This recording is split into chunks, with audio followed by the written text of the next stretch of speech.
I was paying for a cake at the grocery store when the cashier, an older man in his 60s, suddenly took my arm. His eyes held an intensity that made me uncomfortable, and he leaned in to whisper something in my ear. His words hit me like an unexpected blow, something about my son and his family that left me completely paralyzed. I couldn't believe what I had just heard. The man let go of my arm and continued scanning groceries as if nothing had happened. But I stood there, the receipt trembling in my hand, trying to process the words that were now swirling in my head. I walked out the back entrance of the store. I needed fresh air and time to think. My heart was pounding so hard I could hear it in my ears. Was it possible that what this stranger had told me was true? Or was it just a misunderstanding from someone who didn't really know my situation? I decided to hide behind some trash dumpsters near the parking lot. From there, I could observe without being seen. If what I had heard was true, I would soon know it with my own eyes. My name is Adeline Thorne. I'm 67 years old, and all my life, I've worked hard to keep my family together. I live alone in a small apartment downtown on a pension that barely covers the basic bills. Every month, I count the dollars several times before deciding what to spend them on, always prioritizing the needs of others before my own. My only son, Owen, married Sienna 3 years ago. From the beginning, I found her to be a bit distant. But I tried to give her the benefit of the doubt, thinking it might just be shyness. Over time, however, I started to notice strange things about her behavior, though I never said anything because I didn't want to create conflict in my son's marriage. Sienna's family had always been very cordial with me, especially her father, Leonard. But there was something in their eyes that didn't sit right with me. They were always talking about how difficult their financial situation was, how they struggled to make ends meet, and without hesitation, I would try to help them when I could. From my hiding spot, I had a perfect view of the grocery store's main entrance. Owen was waiting for me in the car, but now I had a clear sight of everything. The cashier's words echoed in my mind over and over again, like an unceasing sound. Barely 2 minutes had passed when I saw something that made me doubt everything I thought I knew about my daughter-in-law's family. Leonard, Sienna's father, walked out the main entrance carrying bags that looked quite heavy. But they weren't ordinary grocery bags. They were from a high-end store I only knew by sight, a place I had never had the resources to shop at. The store's name shimmered in gold on the black bags he carried with a casual ease, as if it were a perfectly normal thing for him. My heart began to beat faster. Leonard walked to a car parked just a few feet from where I was hiding. It wasn't the old, worn-out car they always complained about when asking for help. It was a brand new, gleaming vehicle, a light color that shone under the afternoon sun. The tires looked brand new, and the paint didn't have a single scratch. I watched him open the car's trunk and carefully place the bags inside, like someone protecting something valuable. Then he took out his phone and started talking to someone. Although I couldn't hear the conversation, his body language was relaxed, like that of a person with no urgent financial worries. At that moment, I remembered all the times Sienna had called Owen asking for help. It was always the same story. They couldn't pay the rent. They needed help with Leonard's medical expenses. They couldn't afford enough food for the week. And my son, with his kind heart, always found a way to send them something. But what I was seeing with my own eyes didn't match those stories of desperate need at all. The expensive bags, the new car, Leonard's relaxed demeanor, everything seemed to completely contradict the version they had been telling us for months. A cold sensation began to spread through my body, like when you sense that something very bad is about to happen. The cashier's words were starting to make sense, though I still resisted believing them completely. Could it be possible that my daughter-in-law's family had been lying to us this whole time? Leonard ended his call and headed back towards the grocery store entrance. He seemed to be looking for something or someone. His eyes scanned the parking lot carefully, as if to make sure no one had seen him. That cautious attitude seemed very suspicious to me. I decided to stay hidden a little longer. My gut told me there was more to discover, and after what I had seen, I couldn't simply ignore the situation. I needed to be completely sure before I talked to Owen about this. As I remained hidden, I began to remember how I had gotten to this point. That morning I had woken up with a mix of excitement and nervousness. It had been months since I had visited Sienna's family, and I wanted to make a good impression by bringing something special to share. I went to my small kitchen and opened the jar where I kept my savings. Counting those coins had become a painful but necessary ritual. I separated the wrinkled bills and coins I had been saving for weeks, sacrificing small pleasures like a coffee at the bakery or a magazine at the newsstand. I had exactly $43. It wasn't much, but I had decided to use 20 of it to buy a decent cake at the neighborhood bakery. The rest I needed for my expenses the next week, mainly to buy my medications and some basic groceries. I showered with care and chose my best dress, the one I saved for special occasions. It was a simple but clean dress that made me feel presentable. I styled my hair, trying to hide the gray strands that were more noticeable every day, and put on the fake pearl earrings my late mother had given me so many years ago. Before leaving, I looked at my reflection in the bathroom mirror. I saw a 67-year-old woman who had worked her whole life, who had raised her son alone after being widowed, and who was now trying to keep a family together that seemed to value money more than feelings. Owen arrived to pick me up exactly on time. My son had always been punctual, a quality I admired in him. When I got in his car, I noticed he seemed a little tense, but I thought maybe it was nervousness about the family visit. During the ride, we talked about unimportant things. He told me about his office job, about some minor problems he'd had with his boss, but he avoided talking about Sienna or her family. That seemed strange to me, because he normally kept me informed about how things were going in his marriage. When we arrived at the area where Sienna's family lived, I asked him to stop at the grocery store. I wanted to buy a fresh cake to go with lunch. Owen offered to go in with me, but I told him I preferred to go alone, that I wouldn't belong. The bakery inside the grocery store had several cakes available. I chose a simple vanilla cake. Nothing extravagant, but presentable. It cost exactly $18, $2 less than I had budgeted, which made me happy because it meant I could buy a small greeting card. It was also in the checkout line that everything happened. The cashier, a man who seemed to be my age, served me normally until he saw the name on the credit card I tried to use first. The card was rejected as I expected, because I knew I didn't have sufficient funds. Then I took out the cash. It was at that moment that the man looked at me more closely, whispered my name, Adeline Thorne, and asked me if I was Owen's mother. When I confirmed that I was, his expression changed completely. He looked worried, almost scared. What he told me after grabbing my arm was something I will never be able to forget. Though, at that moment, I refused to believe it. His words were direct and painful.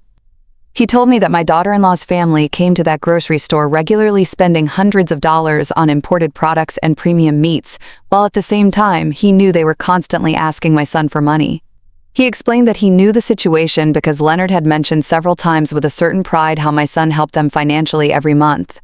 The cashier told me he had seen Leonard buy bottles of wine that cost more than I spent on food for a whole week. He also told me that Sienna frequently bought expensive beauty products and designer clothes there, always paying in cash. He told me it seemed unfair that a family who gave themselves those luxuries was taking advantage of the generosity of a hard-working son and his elderly mother. The man explained that he had decided to talk to me because he had seen me carefully counting my coins to pay for a simple cake while they spent without a care on luxury items. He told me that his own mother had gone through a similar situation and that he regretted not having acted in time. After hearing this, I left the grocery store completely confused. My mind refused to fully process what I had heard. For years, I had trusted the word of Sienna and her family. I had watched my son worry about them, work extra hours to send them money, and I myself had contributed with the little I had on several occasions. But the cashier's words had planted a seed of doubt that was growing rapidly in my heart. That's why I decided to hide and observe. I needed to see with my own eyes if what I had been told was true, because the consequences of that information were too serious to act on, based on rumors alone. From my hiding spot behind the dumpsters, I could see everything happening in the parking lot perfectly. The smell of garbage wasn't pleasant, but it was a small price I was willing to pay to discover the truth about the people I had trusted for so long. When I saw Leonard come out of the grocery store with those expensive bags, My heart tightened in my chest. The bags were from a store I knew only by its reputation for high prices. A single purchase there could cost me a whole month's grocery budget. Leonard walked with the confidence of someone who has no financial worries.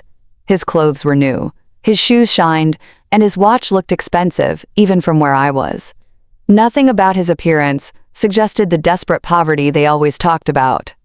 The car he put the groceries in was definitely new. The paint gleamed under the sun, and the tires looked freshly bought. I mentally calculated that a vehicle like that could cost more money than I had seen put together in my whole life. How was it possible that someone who had a car like that would need constant financial help? As I watched him talk on the phone, I noticed that his conversation was relaxed, even cheerful. It didn't seem to be the call of someone worried about financial problems. His body language was that of a satisfied person, comfortable with his situation. At that moment, all the small inconsistencies I had noticed over the past few months began to make sense. The times Sienna had casually mentioned expensive restaurants where she had eaten, justifying it as invitations from friends. The comments about new clothes she had supposedly gotten on incredible sales. The social media photos that showed a lifestyle that didn't match their constant requests for help. Leonard ended his phone call and started walking back towards the grocery store entrance. His movements were confident, unhurried, like someone who had all the time in the world. That gave me the chance to analyze his appearance and behavior better from my hiding spot. Not only were his clothes new, but they were of good quality. The shirt he was wearing had that perfect cut you only get at specialty stores, and his pants were impeccably ironed. Even his shoes, which I could see better as he got closer to my position, seemed to be genuine and expensive leather. While I was waiting to see what else would happen, I heard voices coming from my right.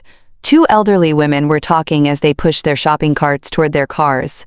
At first I didn't pay attention, but when they mentioned Sienna's name, my ears perked up immediately. "Did you see the new dress Sienna was wearing at the mall yesterday?" One of them, a woman with gray hair who looked my age, said, "It must have cost at least $200. I saw an identical one in that expensive store on the second floor." The other woman, who was thinner and wore glasses, responded with a knowing tone. "And that's not all, Hermione. I also saw her buying beauty products at that French store. My granddaughter works there and told me that Sienna is a frequent customer. She spends as if money were raining from the sky." My heart started beating faster. These women were talking about the same Sienna who constantly told my son they didn't have money for basic expenses. The same one who had called last week asking for help to buy medicine for her father. Hermione continued, "What strikes me most is how she's always buying new things, but then goes around the neighborhood saying they're going through very difficult financial times. My friend Leonard works at the bank and told me the deposits they receive don't match the story of poverty they're telling at all." "Oh, Hermione, but that's gossip," the other woman replied, though in a tone that suggested she had her own doubts. "Although I must admit, it seems strange to me that they can afford the rent on that big house, if they're really as bad off financially as they say." "Gossip. My daughter lives on the same block as them and tells me that almost every week, delivery trucks with groceries from the most expensive grocery store in the city arrive. Purchases that any of us would take months to be able to afford." The two women continued walking away as they talked, but I could hear a few more fragments of their conversation.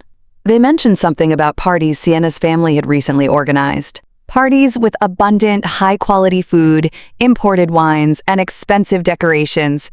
Every word I heard was like a stab in my heart. For months, I had been feeling sorry for that family, worrying about their well-being, asking my son to help them when he could, and even contributing my own small savings on several occasions. I remembered the time Sienna had called me directly, crying on the phone, telling me they needed urgent help to pay for Leonard's doctor. She had told me they had to choose between buying medicine or food, and that they didn't know what to do. That night, I couldn't sleep thinking about their suffering. The next day, I had gone to the bank and withdrawn $150 from my emergency savings, money I had been saving for a possible medical emergency of my own, but which I decided to give her because I couldn't bear the thought of them suffering when I could help. Now, listening to these women talk about that same family's luxurious lifestyle, I felt like the most foolish woman in the world. How could I have been so naive? How had I not seen the signs that were apparently obvious to the whole neighborhood? Leonard came out of the grocery store again, this time with a smaller bag. He headed back to his car, but this time he stopped to talk to a man who was washing a car near his. I couldn't hear the conversation, but they both seemed relaxed and friendly. The man Leonard was talking to wore work clothes, but you could tell he respected Leonard. His body language suggested that Leonard was someone of a certain status in the neighborhood, someone who commanded respect, possibly because of his financial situation. After a few minutes, I saw Leonard hand the man something. From my distance, it looked like money. Several bills that he handed over without apparent effort. If they were truly going through financial difficulties, as they said, how could he afford to give money to strangers so easily? At that moment, my phone vibrated. It was a text message from Owen asking me what had happened, why I was taking so long at the grocery store. I had completely forgotten about him, still waiting for me in the car, probably worried about my delay. I quickly replied that I was on my way out, that I had been in a very long line. A lie. Lying to my own son hurt, but I needed more time to process everything I had seen and heard. I couldn't get back to his car and tell him my suspicions immediately without more evidence. As I was writing the message, Leonard said goodbye to the man and got into his car. The engine started with a smooth, powerful sound, confirming that it was a good quality and probably recent vehicle. I watched him leave the parking lot with a tranquility that completely contrasted with the image of financial desperation his family had been projecting. I decided to leave my hiding place and walk toward where Owen was. I needed to act normally, at least for now. But my mind was already working, trying to recall all the strange details I had overlooked in recent months, all the small signs that now took on a completely different meaning. When I got to the car, Owen looked at me with concern. "Mom, are you okay?" "You look pale," he said as I settled into the passenger seat. "Did it take them a long time to check you out?" "Just the line, son," I replied, trying to keep my voice steady. You know how grocery stores are on weekends. But inside, my heart was beating so hard, I was afraid he could hear it. Owen started the car, and we began heading to Sienna's family's house. During the ride, I tried to keep up a normal conversation, but my mind was still processing everything I had seen and heard at the grocery store. Every traffic light, every corner we passed, brought me closer to a meeting I now saw in a completely different light. "How's Leonard's job been lately?" I asked my son, trying to sound casual. Last time I spoke to Sienna, she said things were very difficult for him. Owen sighed as he drove. "Yeah, Mom. Sienna told me her dad had to reduce his work hours because the company he works for is having problems. That's why we've been helping them a little more these past few months." That information didn't match at all the relaxed and prosperous attitude I had observed in Leonard just a few minutes earlier. A man who was truly worried about reduced work hours wouldn't be spending money at expensive stores or handing bills to strangers in a parking lot. "And how do you feel about that, son?" I asked, watching his expression in the rearview mirror. "I know you've been working a lot of extra hours lately." "Well, Mom, they're my family now," Owen replied in a tone that mixed tiredness with resignation. "Sienna is my wife, and when you get married, you also marry into the family. If they need help, it's my duty as a son-in-law to help them." His words broke my heart. My son, the kind and hardworking man I had raised, was sacrificing his own well-being for people who, from what I had discovered, were taking advantage of his generosity. How much longer could this situation continue without seriously affecting his own financial stability?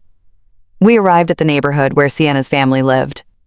It was a pleasant residential area with well-maintained houses and manicured lawns. It wasn't the most luxurious neighborhood in the city, but it was definitely not a place where people living in extreme financial difficulties would reside. As Owen looked for a place to park, I was able to get a better look at Sienna's family's house. It was a 2-story building with a well-decorated front lawn and a facade that had been recently painted. The windows had new curtains, and the front door looked like it had been renovated not long ago. "The house looks very well kept," I commented, trying to get more information. "Didn't you tell me they were having trouble paying for some repairs?" "Oh yeah," Owen replied as he parked. "Leonard managed to get some extra work on weekends to make the most urgent repairs. He's been working a lot to keep the house in good condition." Another story that didn't add up. If Leonard were really working extra shifts to survive, how would he have time to go grocery shopping at an expensive store during work hours? And more importantly, how would he have money to spend on luxury goods if everything he earned was supposedly going to house repairs? We got out of the car and walked to the front door. Owen was carrying some things he had brought while I carried my cake, and a mix of nervousness and curiosity that grew with every step. Before we could ring the doorbell, the door opened and Sienna appeared with a radiant smile. My first impression was one of total shock. Her appearance was completely transformed from the last time I had seen her just a month ago. She was wearing a dress that was definitely not cheap. The fabric looked to be of excellent quality, the cut was perfect, and the vibrant colors gave her an elegant and sophisticated look. Her shoes were clearly new with the shine that only freshly bought items have, and her handbag matched the outfit perfectly. But what struck me most was her hair and makeup. She had a professional cut that you only get at expensive salons, with highlights that shimmered in the sunlight. Her makeup was flawless, the kind that requires high-quality products and a lot of time to apply correctly. "Adeline, what a joy to see you," Sienna exclaimed, coming in for a hug. As she embraced me, I could smell her perfume, a costly fragrance I recognized because I had once seen its price at a store, and it seemed equivalent to my two-food budget. "Hello, Sienna," I managed to say, trying to hide my surprise. "You look great. That dress is beautiful." "This old dress," she replied with a laugh that seemed a little forced. "I bought it on a clearance sale months ago." "You know how it is. When you find good deals, you have to take advantage of them." That explanation sounded exactly like the one the woman at the grocery store had mentioned. There was always a justification for every expensive item. Incredible deals, gifts from friends, secondhand purchases that looked new. How many extraordinary coincidences could one family have? We went into the house and I immediately noticed other details that didn't fit with the story of financial difficulties. The living room had been recently redecorated. The furniture wasn't the same as I remembered from my last visit. There was a new leather sofa that looked expensive, a glass coffee table that gleamed impeccably, and several decorative objects that were definitely not cheap. On the wall was a large flat-screen TV that hadn't been there before. It was a recent model, one of those that cost several thousand. How could a family in a financial crisis explain the purchase of a luxury television? "Dad, look who came to visit," Sienna called towards the inside of the house. Leonard appeared from what seemed to be the kitchen, wiping his hands with a towel. When he saw me, his expression changed slightly. There was a flicker in his eyes, as if for a moment he had seen something he didn't expect, but he quickly regained his usual smile. "Adeline, so good to see you," he said, approaching to greet me. "We hope you're hungry, because Sienna has prepared a delicious meal." It was the same Leonard I had seen at the grocery store just an hour before, but now he was acting as if he hadn't left the house all day. His clothes were the same, but he had put an apron over his shirt, as if he had been cooking. "I brought a cake to go with it," I said, handing him the box. "I hope you like it." "What a lovely gesture," Sienna exclaimed. "But it wasn't necessary, Adeline. You know you're always welcome here without having to bring a thing." As she spoke, I could see over her shoulder into the kitchen. The counters were full of ingredients and utensils that suggested an elaborate culinary preparation. I could make out expensive-looking cuts of meat, fresh and exotic vegetables, and bottles of imported seasonings. The amount of food they were preparing could easily feed a family for several days, and the quality of the ingredients was noticeably superior to what I could afford to buy for my own meals. "Did you two prepare all this?" I asked, genuinely impressed by the abundance. "Well, we wanted to do something special for your visit," Leonard replied. "You don't get to have Owen's mother over every day. Besides, we got some ingredients on sale, so we decided to take advantage." The miraculous sales again. I began to wonder if this family had an extraordinary knack for finding deals, or if these explanations were simply a way to justify expenses they couldn't honestly explain. Owen seemed completely oblivious to my observations. He was chatting animatedly with Sienna about his job and his plans for the next week. His relaxed attitude confirmed that he really believed the version of reality they had presented to him. But I could no longer ignore the evidence before my eyes.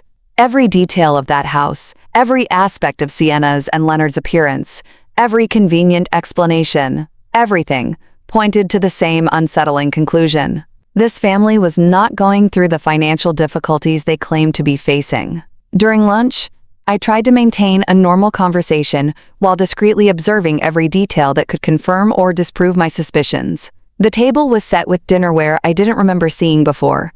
Plates and glasses that seemed to be of good quality, not the kind of utensils someone worried about every penny would use. The food they served was abundant and varied. There were several main courses, elaborate salads, and side dishes that required expensive ingredients. Leonard poured wine into crystal glasses, a wine I recognized from having seen its price at the grocery store, more than $50 a bottle. "This wine is delicious," I commented, trying to get information. "Is it a special brand?" "Oh, this one," Leonard replied with a proud smile. "A friend of mine who works in imports got it for me at a special price. Normally, we couldn't afford wines like this. But when these opportunities come up, you have to take advantage." There was always a perfect explanation, always a generous friend, or an incredible deal that justified every luxury. I was starting to wonder how many generous friends one family could have and how frequent those extraordinary deals could be. While we ate, Sienna casually mentioned some plans they had for the next month. She talked about a family celebration they were organizing, an event that, as she described it, would require a considerable investment in decorations, food, and entertainment. "Sounds expensive," I said without thinking, my words slipping out. "Expensive?" Sienna laughed.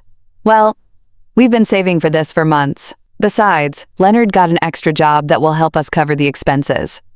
I immediately remembered what I had seen at the grocery store just a few hours earlier. Leonard spending money as if he had no worries, buying luxury products, driving a new car. What was the truth about his work situation? "What kind of extra job did you get, Leonard?" I asked directly. For a moment, I saw an expression of discomfort cross his face, as if my question had caught him off guard, but he quickly regained his composure. "Weekend consulting," he replied vaguely.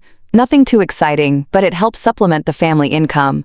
His answer was so general it could mean anything or nothing at all. A man who was truly doing weekend consulting would probably talk with more specificity about his work, especially when the question came from his son-in-law's mother. During the conversation, I noticed that Sienna's phone was constantly vibrating. Every time she looked at the screen, she smiled in a way that seemed significant to me. At one point, when she thought no one was watching her, she replied to a message, typing quickly with a look of satisfaction on her face. "Everything okay with the phone?" I asked with apparent curiosity. "Oh, just some friends organizing a get-together for next week," she replied quickly, putting her phone away. You know how women are always planning something. But there was something about her expression that didn't convince me. The way she had smiled while reading the messages suggested that the content was more meaningful than simple social plans. After lunch, Leonard offered to show me some of the improvements they had made to the house.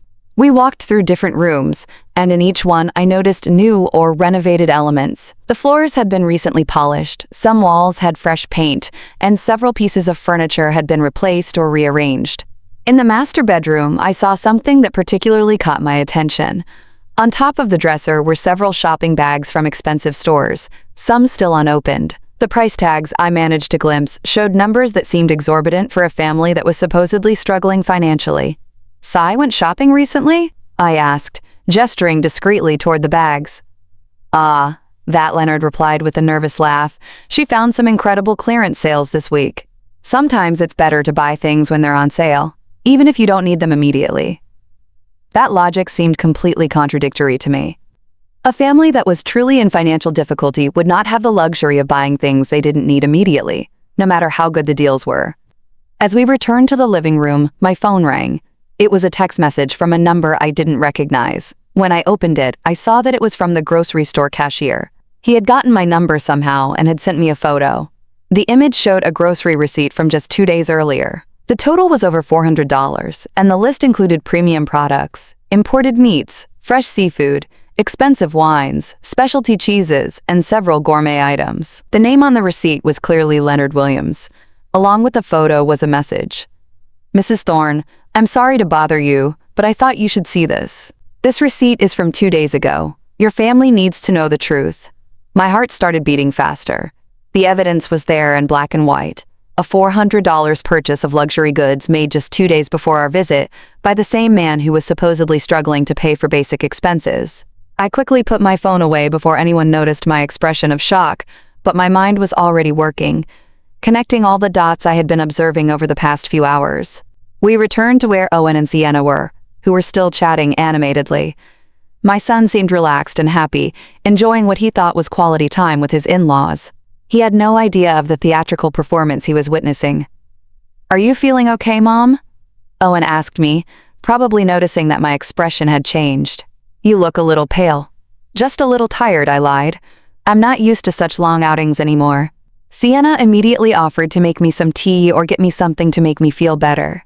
Her apparent concern would have been touching if I hadn't been starting to understand the true nature of her character. For the next hour, I continued to observe and listen, mentally collecting evidence of every inconsistency, every inexplicable luxury, every convenient justification. The list grew constantly. Sienna's new clothes, Leonard's car, the well-maintained house, the abundant food, the expensive wine, the shopping bags, the receipt I had received. But what hurt me the most was the realization that this situation had probably been going on for months, maybe years. How much money had my son sent to this family? How many sacrifices had he made? And how many had I made to help people who didn't actually need help? When we finally said goodbye and left the house, my mind was completely made up. I couldn't let this farce continue. My son deserved to know the truth, however painful it was, and I had a responsibility to protect him from further manipulation.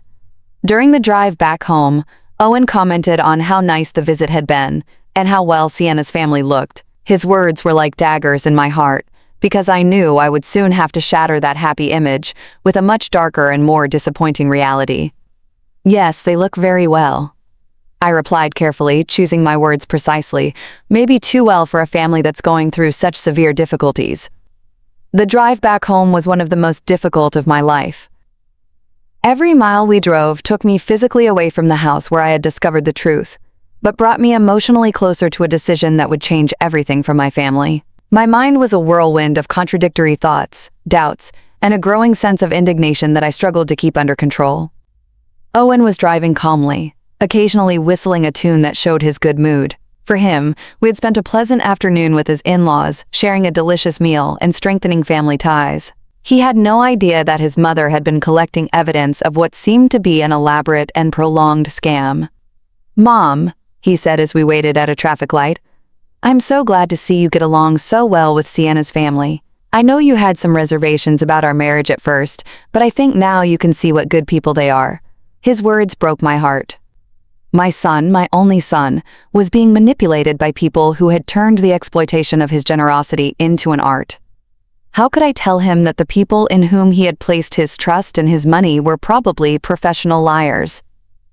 "Owen," I began carefully, "have you ever noticed anything inconsistent in the stories Sienna tells you about their financial situation?" My son glanced at me briefly before returning his gaze to the traffic. "What do you mean, Mom? Inconsistent? How?"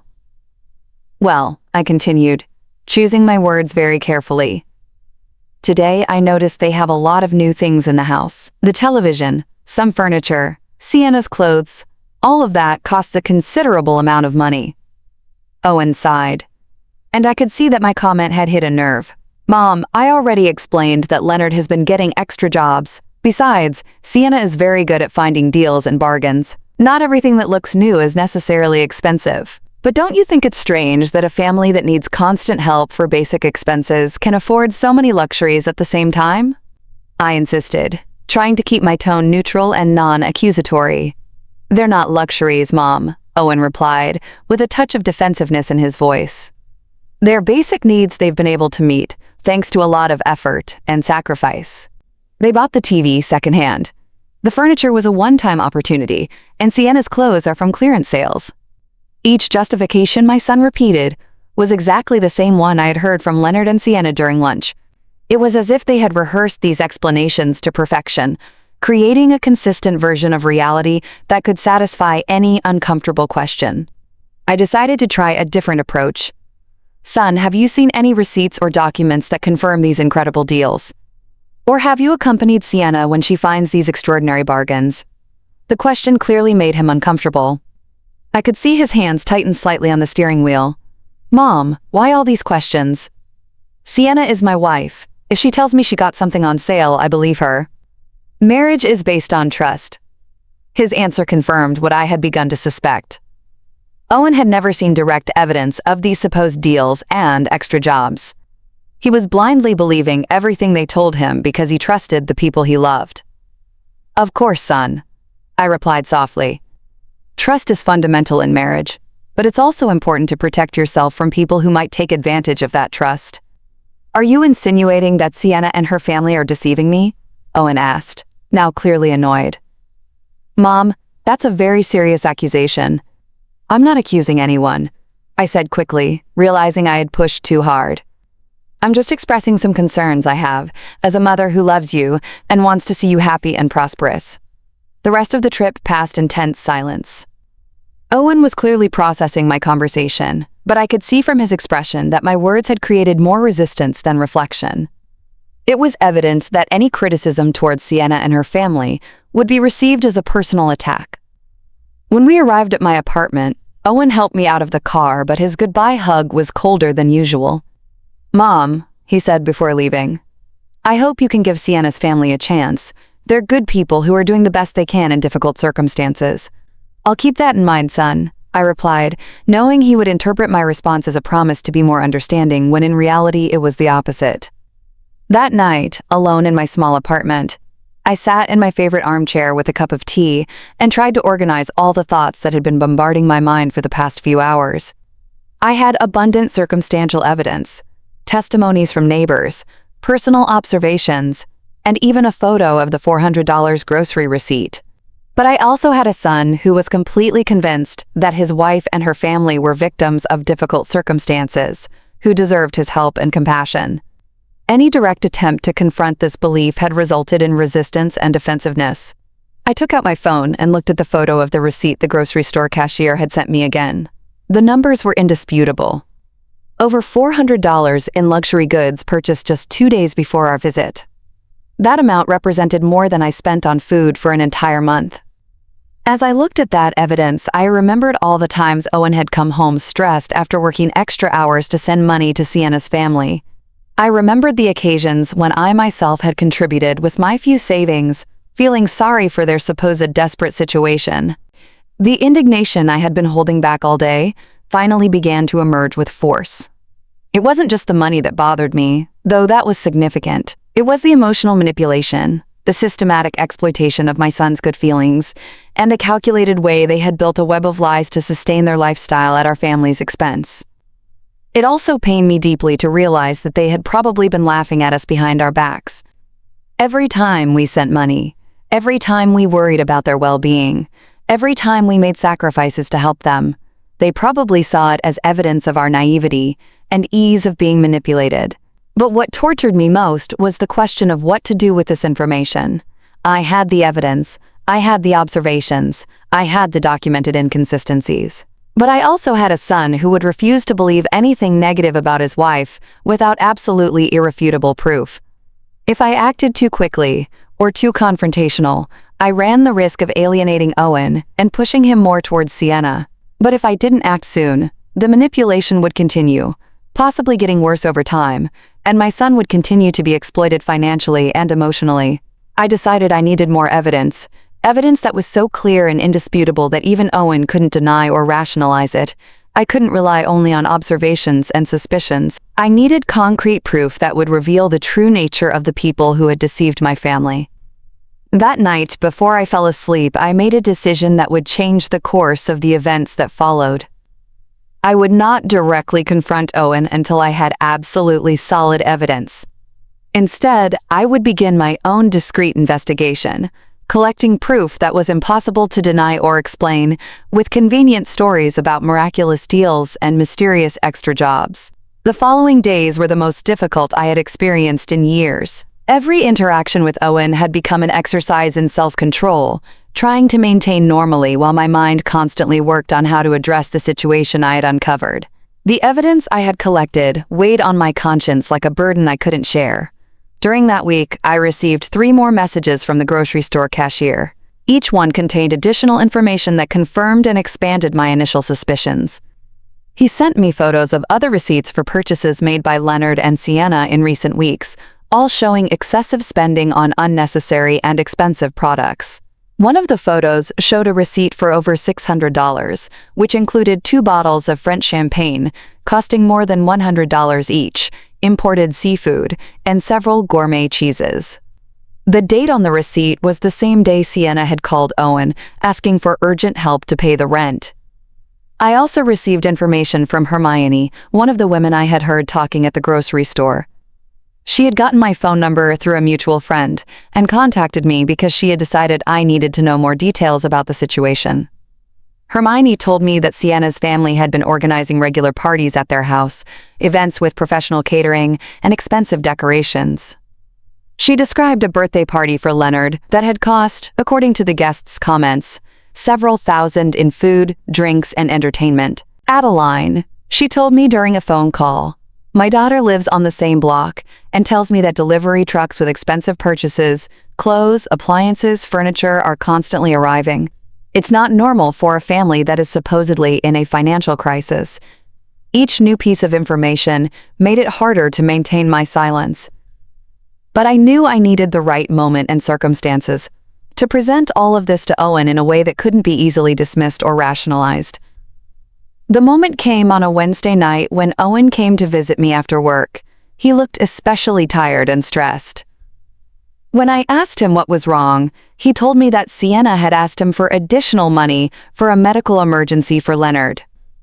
He needs a minor surgery, Owen explained, rubbing his temples with clear signs of tension. The insurance doesn't cover everything, and they need $200 by Friday. I've been working double shifts all week to be able to get the money together. That was the last straw. $200 for a supposed medical emergency, requested by the same family that had spent $600 on champagne and seafood just a few days earlier. I couldn't let my son sacrifice himself anymore for these elaborate lies. Owen, I said, taking his hands in mine, I need to show you something, but before I do, I want you to know that I'm doing this because I love you and because I can't stand to see you being hurt. I took out my phone and showed him the first photo of the $400 receipt. His eyes widened when he saw the date and the total. But before he could speak, I showed him the other photos I had received during the week. Mom, where did you get this? Owen asked, looking at the images with an expression that mixed confusion and denial. And how do you know these receipts are real? I explained my encounter with the grocery store cashier, the conversations I had overheard from the neighbors, and all the observations I had made during our visit. I spoke slowly and carefully, presenting each piece of evidence logically and chronologically. But there has to be an explanation, Owen insisted, although his voice no longer sounded as convinced as before. Maybe Leonard had a good month at work. Or maybe they received money from another source. Son, I replied gently. These luxury purchases were made on the same days that Sienna called you, asking for help with basic expenses. Doesn't that seem like too much of a coincidence? I could see the realization starting to sink into his mind. His eyes moved between the photos on my phone and my face, looking for some way to reconcile what he was seeing with what he had believed for so long. Besides, I continued, showing him the information I had gotten about the expensive parties. The neighbors have seen how this family really lives. It's not the story of desperate poverty they've been telling you. Owen got up from his chair and started pacing my small living room. I could see his mind working, recalling past conversations, broken promises, and small inconsistencies that he had probably ignored or rationalized before. But why would they do this? He finally asked in a voice that sounded completely defeated. Why would Sienna lie to me about something so important? Because it worked, I replied honestly. Because you've been sending them money regularly, without asking questions, trusting their word. For them, you're a reliable source of additional income that they can use to maintain a lifestyle they couldn't otherwise afford. Tears began to form in my son's eyes. Seeing his pain broke my heart, but I knew it was necessary to free him from this destructive manipulation. How much money have I given them in total? He asked, though he seemed afraid of the answer. We had reached the moment of complete truth. According to what you've told me over the past few months, probably more than $5,000. And that's not counting the help I've given them myself. The number hit him like a physical punch. $5,000 represented months of extra work, personal sacrifices, and lost opportunities for his own future. All given to people who had been systematically deceiving him. I need to talk to Sienna, he said finally, with a determination I hadn't heard in his voice in a long time. I need to confront her with this information and hear her explanation. Are you sure you're ready for that conversation? I asked him. Once you put this information on the table, there will be no turning back. Your relationship will change forever, no matter what her answer is. Owen was silent for several minutes, looking at the photos on my phone over and over again. I could see him processing not only the financial evidence, but also the emotional implications of having been deceived by the person he loved. Mom, he said finally, thank you for showing me this. I know it must have been difficult for you to decide whether to tell me or not, but you were right. I needed to know the truth. I hugged him tightly, feeling both relief and worry about what would come next. The truth had finally come to light. But now came the most difficult part, facing the consequences of years of lies and manipulation. What are you going to do now? I asked. I'm going home tonight, and I'm going to have a very serious conversation with my wife, Owen replied, with a firmness he hadn't shown in months. And depending on what she says, I'm going to make some important decisions about our future. Owen left my apartment that night with a determination I hadn't seen in him for months. I stayed awake very late, unable to sleep, wondering how the confrontation between my son and his wife would unfold. I knew the next few hours would be crucial for the future of our family. At 2 o'clock in the morning, my phone rang. It was Owen, and his voice sounded completely different when I answered. There was a mix of pain, anger, and something that sounded like relief. Mom, he said without preamble, you were right about everything completely. What happened, son? I asked, although from his tone, I could already imagine that the confrontation had not gone well for Sienna. When I got home, I decided to check some things before I talked to her. I went to our room and looked through her things, something I had never done before because I trusted her completely. What I found left me speechless. Owen told me that he had found several shopping bags hidden in the closet, all from expensive stores, with receipts that showed hundreds of dollars in expenses for clothes and accessories. He also found jewelry he had never seen Sienna wear, still with their original price tags. But that wasn't the worst part, Mom. In her purse, I found a notebook where she had written down all the money she's asked me for over the past 2 years. Every lie, every emergency, every invented story is documented there, as if it were a job. My heart sank when I heard this. The situation was even worse than I had imagined. Not only had they been lying about their financial situation, but they had been keeping a detailed record of their scam as if it were a legitimate business. And what else was in that notebook? I asked, although I feared the answer. Plans to ask for more money, Owen replied bitterly. She had noted that the next story would be a dental emergency for her mother that would cost $1,800. She also had notes on how to make me feel guilty if I doubted her or asked too many questions. The cold calculation of it all sickened me. They weren't mistakes or misunderstandings. It had been a systematic manipulation designed specifically to exploit my son's good feelings. And when did you confront her with all this? I asked. At first, she tried to deny everything, Owen continued. She said the purchases were gifts from friends, that the notebook was just to keep track of household expenses, that I was misinterpreting everything. But when I showed her the photos you had of the grocery store receipts, her strategy changed completely. How did it change? She got furious. She yelled at me that I had no right to go through her things, that my family had never really accepted her, and that it was all your fault for putting ideas in my head. She said, you had always been a meddling mother-in-law who wanted to destroy our marriage. Those accusations hurt, but they didn't surprise me.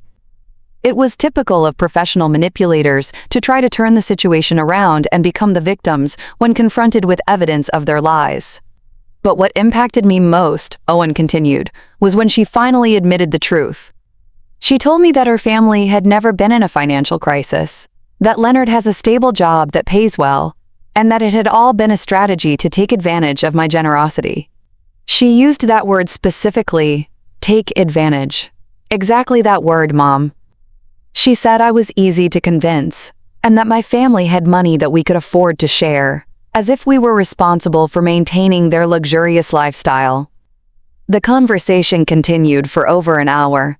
Owen told me every detail of the confrontation, every lie that had been revealed, every manipulation that had finally been exposed.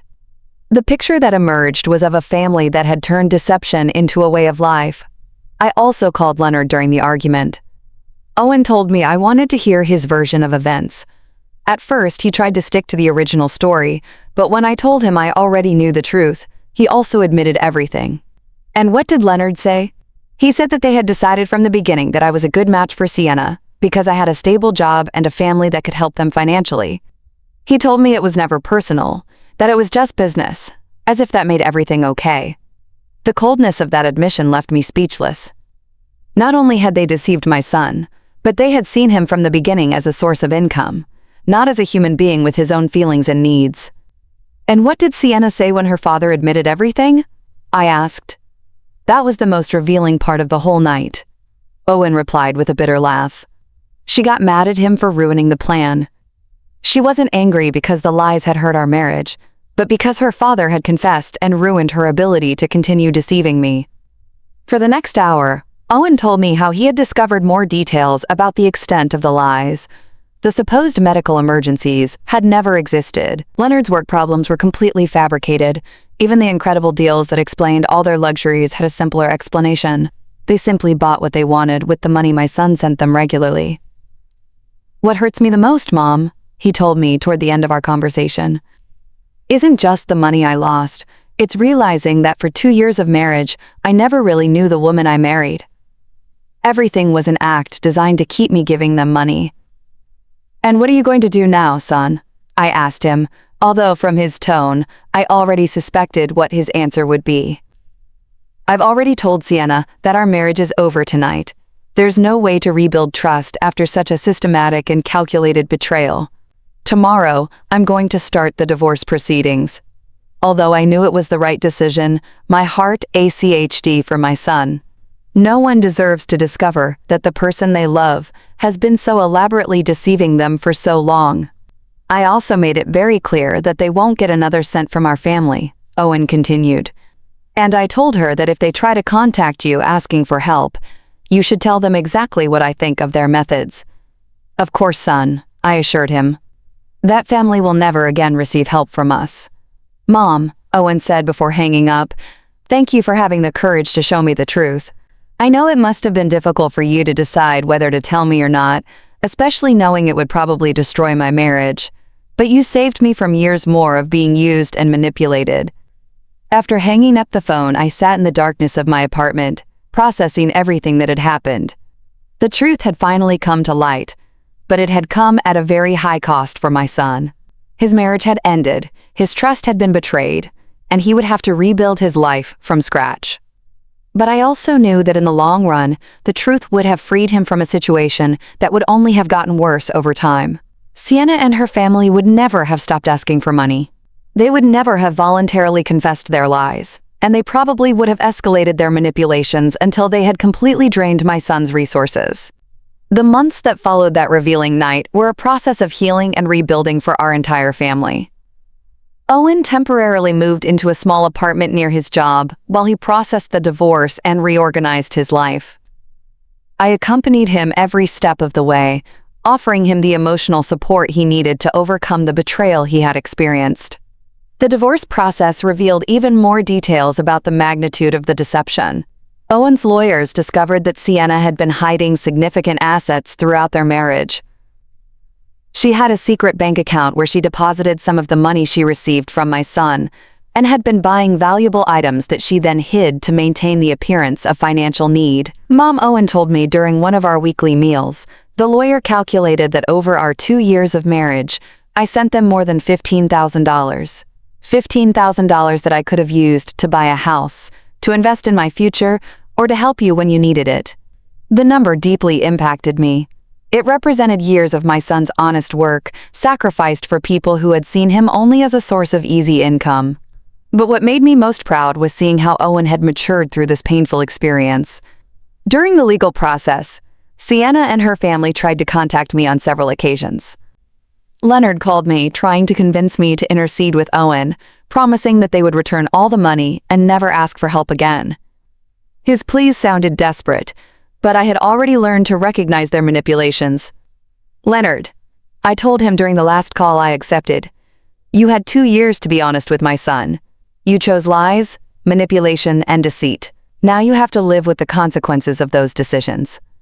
Sienna also attempted a final effort at manipulation by showing up at my apartment one afternoon unannounced. She was dressed in simple clothes and no makeup, trying to project an image of vulnerability and repentance. But I already knew her techniques too well. "Adeline," she said with tears that seemed rehearsed. "I know we made mistakes, but I really loved Owen. This all got out of control, but we never wanted to hurt him." "Sienna," I replied with a calm that surprised me. "Real love doesn't include systematic lies and calculated manipulation. What you did wasn't love. It was exploitation disguised as love." She continued to try various approaches. First, the repentant victim, then the desperate wife. After that, the daughter-in-law who just wanted to mend the family relationship. But every strategy she tried only confirmed what I already knew about her true nature. "The money you took from my son isn't just money," I explained to her. "It represented his trust, his future, and his ability to believe in the people he loves. That can't be returned with apologies or promises." Finally, after more than an hour of failed manipulation attempts, Sienna showed her true colors. Her expression changed completely, and she told me coldly, "I always knew you were the problem in this marriage. Owen would have been happy if you hadn't meddled." "Maybe," I replied calmly, "but he would have been happy while being deceived and exploited. I prefer him to be temporarily unhappy but free than happy but used." After that confrontation, I never heard from Sienna or her family again. According to Hermione, they moved out of the neighborhood a few weeks later, probably to avoid the embarrassment of everyone knowing the truth about their methods. Owen's recovery process was gradual, but constant. At first, he was angry with himself for having been so trusting. But with time and perspective, he began to understand that his generosity and trust were not weaknesses, but valuable qualities that had been exploited by unscrupulous people. "Mom," he told me during a dinner near his new apartment, "I've been thinking about everything that happened, and I realize I learned something important. Generosity must be accompanied by wisdom, and trust must be earned and maintained, not given blindly." With the money he no longer had to send to Sienna's family, Owen was able to start rebuilding his finances. He opened a savings account, began investing in his professional future, and for the first time in years, he could enjoy small luxuries without feeling guilty. He also helped me improve my own situation. He insisted on giving me money to buy some new appliances I needed, and began visiting me more frequently, bringing good quality food that we could share without worrying about the cost. "It's ironic," he reflected one day as we shared a meal he had bought. "All this time, I was worried about helping a family that didn't need help, while you, who really could have used more support, never asked for anything." That observation deeply moved me. During the years of Sienna's manipulation, I had watched my son exhaust himself, trying to meet constant demands for money, while I remained silent about my own needs so as not to add more pressure to his life. 6 months after the divorce, Owen had found a new balance in his life. He had learned to be more cautious without becoming cynical, wiser, without losing his ability to trust the people who truly deserved his trust. "Mom," he told me during one of our Sunday walks in the park, "I want to thank you again for having the courage to show me the truth. I know it was difficult for you to decide whether to intervene or not." "Son," I replied, "a mother must always protect her children, even when it hurts. My job isn't just to love you, but also to make sure the people you say you love truly deserve you." The grocery store cashier, a man named Eli, also became an unexpected but welcome presence in our lives. One day, he came to visit me to ask how things had turned out, and we ended up talking for hours about the importance of speaking up when we see injustices, even if it's uncomfortable to do so. "You know, Mrs. Thorne," Eli told me before he left, "my mother went through a similar situation years ago, and no one had the courage to tell her the truth. When everything was finally discovered, she had already lost all her life savings. That's why I decided to talk to you. Some truths hurt, but silence hurts more." Now, when I look back on everything that happened, I feel a mix of pain for what my son had to suffer, but also a deep pride for the strength he showed in facing the truth and making the right decisions. I learned that true family love sometimes requires the courage to speak difficult truths, to confront uncomfortable situations, and to protect the people we love, even when it means destroying illusions they prefer to keep. That day when I heard those strange words at the grocery store and decided to observe instead of ignore, I changed the course of our lives forever. It was one of the most difficult decisions I've ever made, but also one of the most correct. Today, Owen is a wiser, stronger man who is more aware of his own worth. He is no longer the victim of professional manipulators, but someone who has learned to set healthy boundaries and to value his own generosity enough not to allow it to be exploited. And I, Adeline Thorne, at 69 years old, learned that it's never too late to be brave, to stand up for what's right, and to protect those we love. Because in the end, the most powerful justice isn't the one that shouts, but the one that acts with wisdom and protects those we love most. 2 years have passed since that afternoon at the grocery store that changed our lives forever. As I write these lines, sitting in my favorite armchair with a cup of tea that is already getting cold, I can't help but reflect on all the ground we have covered since then. Owen got married again 6 months ago. His new wife, Regina, is a hard-working and honest woman he met at his office. What I like most about her isn't just her transparency in everything she does, but the way she respects the relationship I have with my son. She has never tried to interfere between us or shown the slightest interest in our family finances. The first time Regina came to my house for dinner, she brought the ingredients for us to cook together. "Adeline," she told me as we prepared the vegetables, "I want you to know that I will never ask you or Owen for money. I believe in working for what I need and being honest about what I can afford." Her words moved me to tears, not only for her honesty, but because I realized how traumatized I had been by the experience with Sienna. For months after the divorce, every time we met someone new, I would find myself analyzing their motivations and looking for signs of manipulation. The healing process was not easy for either of us. Owen went through periods of depression where he questioned his judgment in relationships. There were nights when he would call me, asking if he could ever fully trust anyone again. "Mom," he would tell me, during those late-night calls, "how can I be sure I won't be deceived again? How can I distinguish between someone who truly loves me and someone who only sees opportunity?" Those conversations broke my heart, because I saw how Sienna's betrayal had damaged not only his finances, but his fundamental ability to trust people. But I was also proud to see how he was slowly rebuilding his confidence in a more mature and wiser way. During the first year after the divorce, Owen developed what he called his verification system. Before helping anyone financially, he would ask to see documentation, talk to multiple sources, and take time to evaluate the consistency of the stories they told him. At first, I thought he might have become too distrustful. But over time, I realized that he had simply learned to balance his generous nature with a practical wisdom he hadn't had before. He no longer gave money out of emotional impulse, but after a careful and rational evaluation. This new approach served him well when a coworker asked him for help for a supposed family emergency. Instead of sending money immediately, Owen asked to see medical documents and spoke directly to the hospital mentioned. It turned out that the story was false, and his coworker was trying to get money for gambling. "Mom," he told me after discovering that lie, "2 years ago I would have sent the money without asking a single question. Now I understand that verifying isn't distrusting. It's protecting yourself from people who seek to take advantage of the kindness of others." For my part, I also had to process my own feelings about what had happened. For months, I felt guilty for having waited so long to say something, wondering how much money we could have saved if I had acted sooner.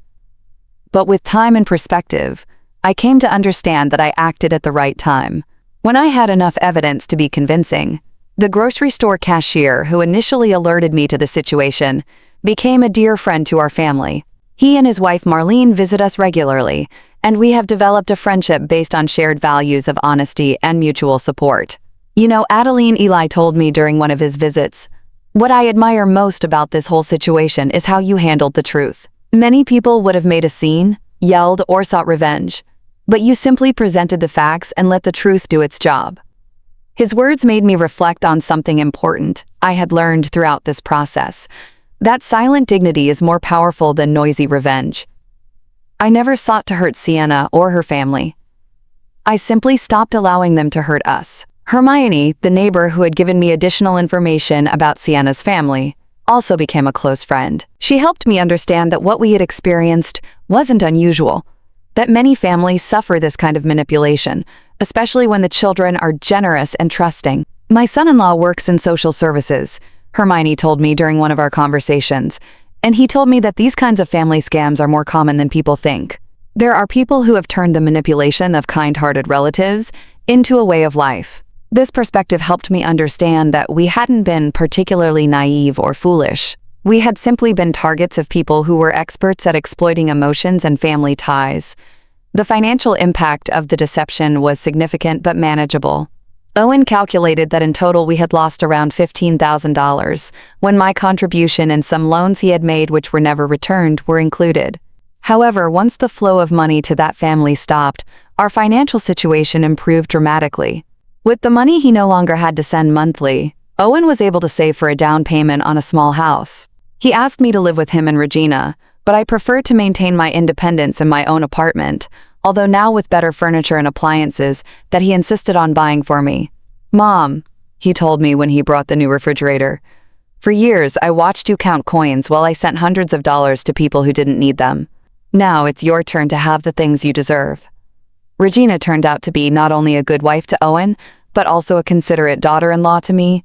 She never tries to compete with my place in my son's life and always includes me in her family plans and decisions. The difference from Sienna's attitude is so marked that sometimes I find it hard to believe both women exist in the same world. Last month, Regina confided that they are expecting their first child. The news filled me with a pure joy I hadn't felt in years. This grandson or granddaughter will grow up in a home where honesty and integrity are fundamental values, very different from the environment of lies and manipulation that would have existed if Owen had remained with Sienna. "I want our child to know you as the grandmother who had the courage to protect our family," Regina told me while holding my hand. "Owen has told me the whole story, and I deeply admire what you did. Sometimes I wonder what would have happened if I had never decided to hide behind those trash dumpsters to watch Leonard. How long would the deception have continued? Would Owen have eventually discovered the truth on his own? Or would he have continued to be exploited indefinitely? I'll probably never know the answer to those questions, but what I do know is that the courage to face uncomfortable truths is one of the most important responsibilities we have toward the people we love. In these 2 years, I have reflected a lot on the signs I ignored for so long. The small details that didn't add up, the overly convenient explanations, the way Sienna always had a perfect story for every situation. Now I understand that my maternal instinct had been trying to alert me for months. But I had silenced those doubts because I didn't want to create conflict. I have learned that maintaining family peace should not come at the cost of allowing the family to be exploited. Sometimes the greatest act of love is to create the necessary conflict to protect the people who matter most. Today, at 69 years old, I feel wiser and stronger than I have in decades. Not only because I helped save my son from a destructive situation, but because I proved that it is never too late to be brave, to stand up for what is right, and to protect those we love. The experience taught me that true strength isn't in avoiding problems, but in facing them with dignity when necessary, and that sometimes the most difficult decisions are also the most correct ones, even if their full impact can only be appreciated with the passage of time. As I finish writing these reflections, I can hear Owen and Regina laughing in the kitchen, preparing the Sunday dinner we will share in a few minutes. It is the sound of a genuine family, built on solid foundations of honesty and mutual respect. That sound is worth more than all the dollars we lost during the years of deception. Because in the end, the most valuable thing we have isn't the money we can give, but the authentic relationships we can build and protect. And no one can ever take that away from